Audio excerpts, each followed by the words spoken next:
Bonjour. Pour ce dernier rendez-vous, je vous parle des nouvelles tendances qui ont surgi durant cette longue pause forcée qui n'a certes pas effacé notre désir de voyager.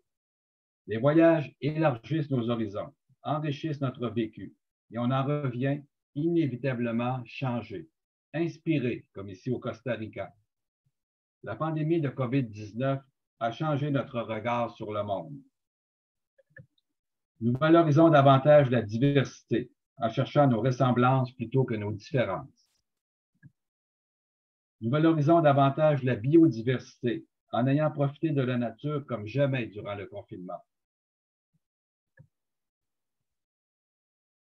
Nous valorisons davantage l'éco-responsabilité en voulant une économie plus équitable et plus verte.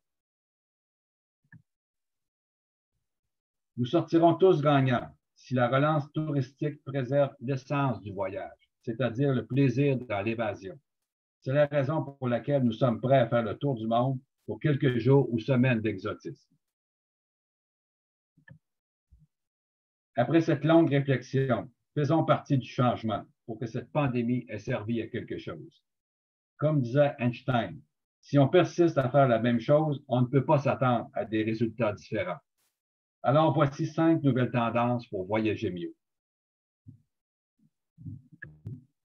Ralentir, que le voyage soit durable. Ralentir la progression fulgurante du tourisme. À l'échelle mondiale, le nombre d'entrées touristiques avec nuitée a atteint le chiffre effarant de 1,5 milliard en 2019. C'est une augmentation de plus de 500% depuis 40 ans. Il faudrait bien aplanir la courbe un peu, non? Notre rythme de vie est effréné. Pour vraiment déconnecter en voyage, l'exotisme ne suffit pas. Il faut aussi ralentir la cadence. Prendre le temps de se fabriquer des souvenirs mémorables. Comme le dit le dicton, qui se dépêche perd son temps. Deuxième tendance, voyager à l'écart des foules. En 2019, 51% des entrées touristiques mondiales étaient concentrées sur moins de 7% de la superficie terrestre, ou en Europe. Les autres voyageurs avaient donc tout le reste du monde pour eux. Avec le surtourisme, où trop de gens sont à la même place en même temps à faire les mêmes choses, nous perdons de plus en plus le sentiment de bien-être, comme ici dans ce parc national du nord de la Chine. On peut élargir ses horizons sans nécessairement aller au bout du monde, car il y a aussi une autre Europe, moins achalandée et merveilleuse, comme sur un glacier en Islande ou sur le volcan Stromboli dans les îles éoliennes près de la Sicile.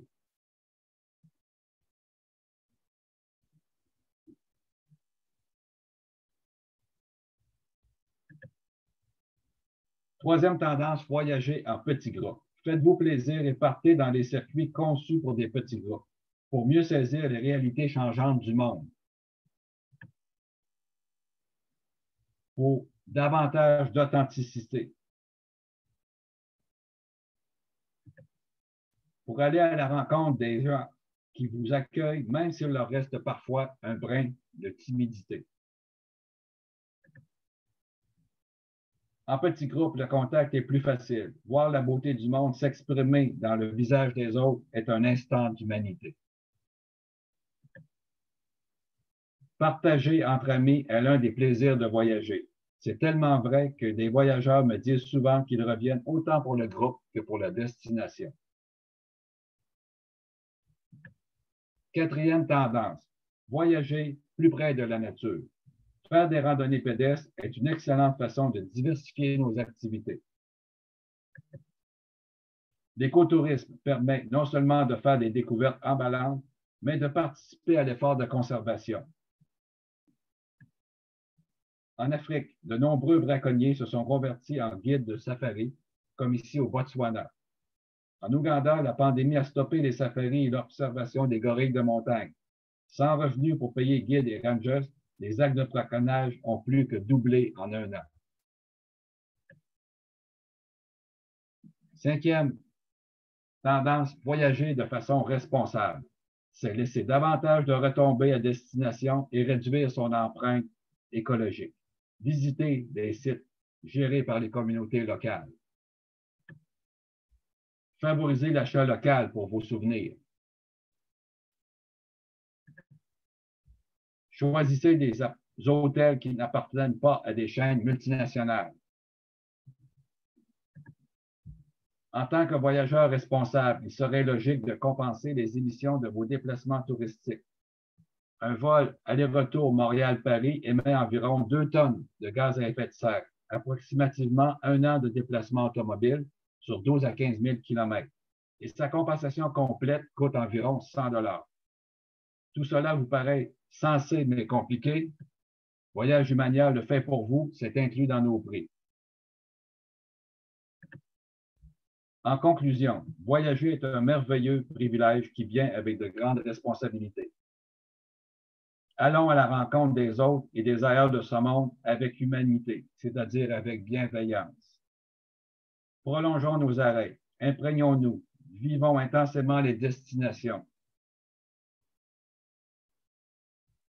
Et soyons fiers de contribuer à la mise en valeur durable de la beauté du monde.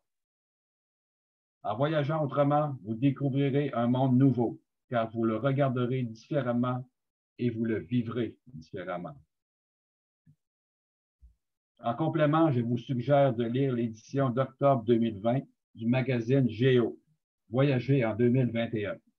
Il me reste à vous donner rendez-vous en conférence ou quelque part dans le monde. Je vous souhaite la santé pour voyager longtemps. Je vous suis très reconnaissant d'avoir visionné et partagé mes capsules. Merci et à bientôt.